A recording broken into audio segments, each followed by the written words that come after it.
Hello friends, कैसे हो आप सभी। तो आशा करती हूँ अच्छे होंगे और आपका स्वागत है आपके अपने यूट्यूब चैनल पर जिसका नाम है JS विद नेहा। तो आज की क्लास हमारी रहने वाली है लक्ष्य सीरीज़ में क्लास नंबर 4। इससे पहले मैं 3 क्लासेस करा चुकी हूँ। यदि आपने वो क्लासेस नहीं देखी हैं तो उनको देख लीजिएगा, क्योंकि मैं उन क्लासेस को देखने के लिए इसलिए बोल रही हूँ कि ये जो सीरीज़ है, इस सीरीज़ में मैंने जीके एंड जीएस को स्टार्टिंग से शुरू कराया है और साथ ही इसमें स्टैटिक जीके का पोर्शन भी ऐड कर दिया है ताकि आपको स्टैटिक जीके कहीं अलग से न पढ़नी पड़े। तो आप पिछली क्लासेस को भी देख लीजिएगा, आपको कोई डाउट नहीं रहने वाला है। यदि बीच बीच में से देखोगे तो आपको ऐसा लगेगा कि पता नहीं कहाँ से रख दिया है। ओके, तो आपसे रिक्वेस्ट है कि उन क्लासेस को भी देख लीजिएगा। साथ ही ये जो सीरीज़ है 2025-26 में होने वाली सभी एग्ज़ाम्स के लिए महत्वपूर्ण रहने वाली है, जीके एंड जीएस के लिए। यदि आप चैनल पर नए आए हैं तो चैनल को सब्सक्राइब एंड वीडियो को लाइक, हो सके तो शेयर भी कर दीजिएगा। तो आइए आज की क्लास स्टार्ट करते हैं। संविधान पर हस्ताक्षर 24 जनवरी 1950 को किए गए थे और कितने लोगों ने किए थे तो 250। प्रथम हस्ताक्षर पंडित जवाहरलाल नेहरू ने किए थे, लेकिन मान्यता डॉक्टर राजेंद्र प्रसाद के हस्ताक्षरों को दी गई थी। महिलाओं की कुल संख्या कितनी थी तो 8, लेकिन कुछ स्रोतों में कहा गया है कि कितनी थी 11।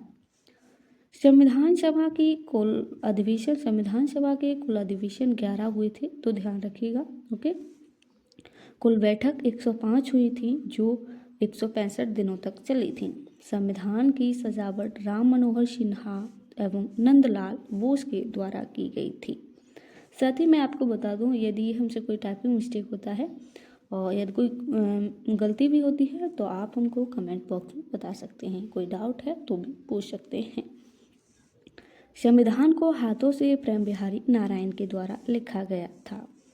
भारत का जो संविधान है वो विश्व का सबसे बड़ा लिखित संविधान है, ये याद रखिएगा। संविधान से एक न एक क्वेश्चन बनता है, ठीक है। अगर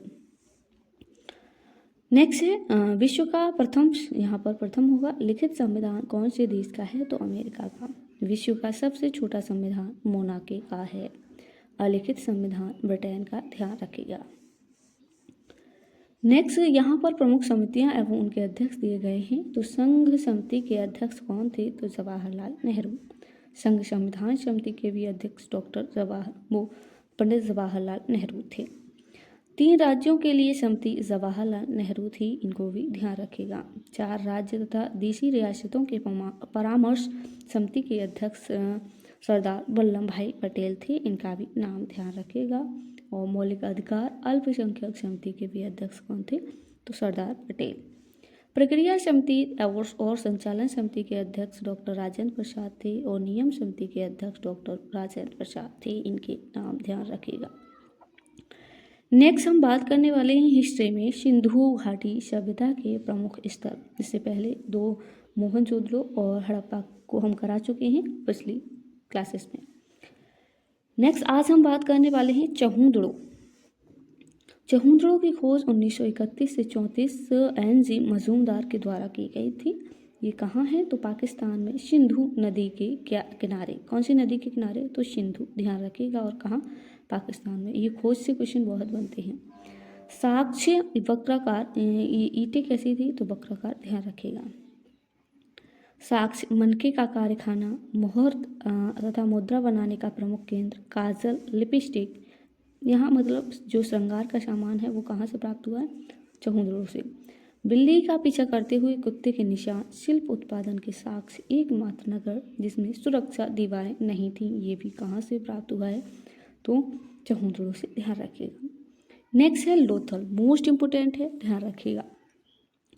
खोज 1954 में SR राव के द्वारा की गई थी। गुजरात में भोगवा नदी के किनारे है। इसे हड़प्पा सभ्यता का मैनचेस्टर भी कहा जाता है लोथल को। यहाँ पर लोथल बंदरगाह भी स्थित है। साक्ष्य शतरंज के खेल के साक्ष्य 3 लोगों की समाधि, हाथी दांत से बनी मेसोपोटामिया की मोहर भी प्राप्त हुई है।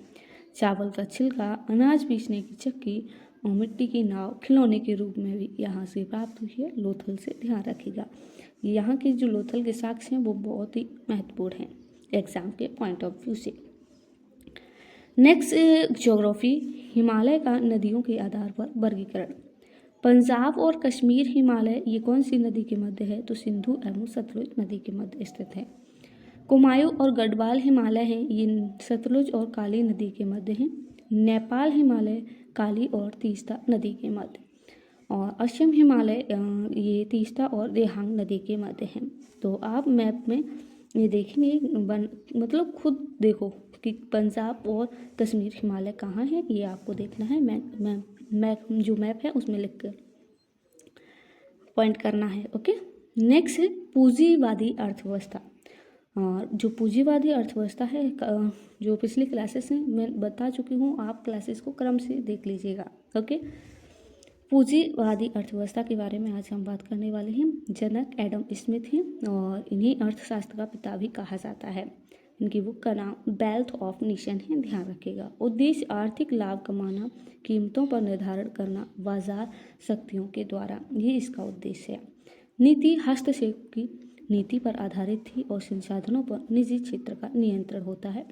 ठीक है, उदाहरण के लिए America, Japan, France, Germany. Okay, next मिश्रित अर्थव्यवस्था,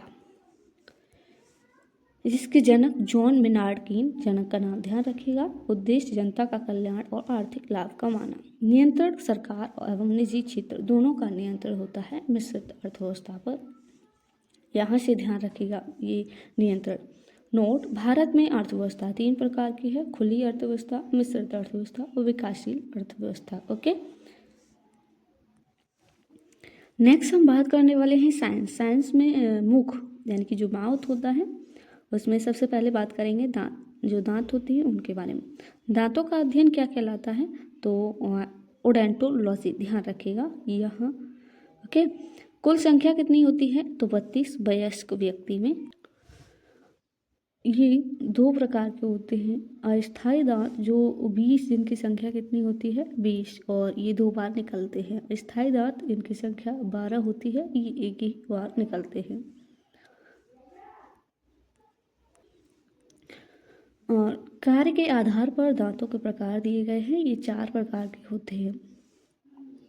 कृंतक, जो आगे वाले दांत होते हैं उनको कृंतक कहा जाता है। रदनक या भेदक, जो नुकीले आगे वाले दांतों के ज्येष्ठवाद होते हैं उनको रदनक कहा जाता है। अग्र चर्वक, यहाँ पर टाइपिंग मिस्टेक है तो आप ठीक कर लीजिएगा, जिन्हें मोलर कहा जाता है। मोलर या चर्वक, जो चर्वक होते हैं इन्हें भी क्या कहा जाता है? मोलर।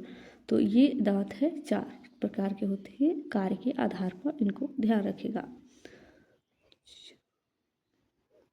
नेक्स्ट, दांतों के कार्य दिए गए हैं। जो कृंतक होती हैं इनका कार्य क्या होता है? भोजन को काटना, इनकी संख्या 8 होती है। रदनक, ये मांसाहारी या सर्वाहारी जंतुओं में पाए जाते हैं। ये भोजन को फाड़ने का कार्य करते हैं। मानव में इनकी संख्या 4 होती है और जो कि सबसे कम होती है। नेक्स्ट है अग्रचर्वक, जिनकी संख्या 12 होती है। बच्चों में एक भी नहीं होती है और वयस्कों में कितनी होती है? 8। इनका कार्य क्या होता है? भोजन को पीसना, ध्यान रखिएगा, अग्रचर्वक। नेक्स्ट है मोलर, जो इनको भी चर्वक कहा जाता है, लेकिन जो अग्रचर्वक हैं उनके बाद के जो दांत होते हैं उनको कहा जाता है मोलर। इसे अग्रदाढ़ भी कहा जाता है, ध्यान रखिएगा। नेक्स्ट, ये डबल पेज ऐड हो गया है तो इसको कट कर दूंगी मैं। इनकी संख्या लिखी हुई है, बच्चों में 8 और वयस्क में कितनी होती है? तो 12 मोलर। नेक्स्ट, स्टैटिक जीके में है शास्त्रीय नृत्य। इससे पहले जो 4 शास्त्रीय नृत्य थे उनके बारे में हम बात कर चुके हैं पीछे की वीडियोज में। आज हम बात करने वाले हैं कथक। ये कौन से राज्य का है? तो उत्तर प्रदेश का। यह नृत्य नटवरी कथाओं पर आधारित है, जिसमें राधा कृष्ण की कथा का वर्णन किया जाता है। इस नृत्य का संरक्षण मुगलों ने किया था और पुनर्जीवित 20वीं शताब्दी में लेडी लीला शोखे के द्वारा किया गया था। तो ध्यान रखिएगा, ये मोस्ट इम्पोर्टेंट है। नोट, कथक नृत्य का संबंध 4 घरानों से है: लखनऊ, जयपुर, रायगढ़ और बनारस। जो बनारस घराना है ये सबसे पुराना घराना है। नेक्स्ट, कथकली। ओके, यहाँ पर 6 होगा नंबर। नेक्स्ट कौन से राज्य से संबंधित है, तो केरल से, इसको ध्यान रखिएगा। रामायण और महाभारत पर आधारित नृत्य है, पुरुषों द्वारा किया जाने वाला शास्त्रीय नृत्य है, ध्यान रखिएगा।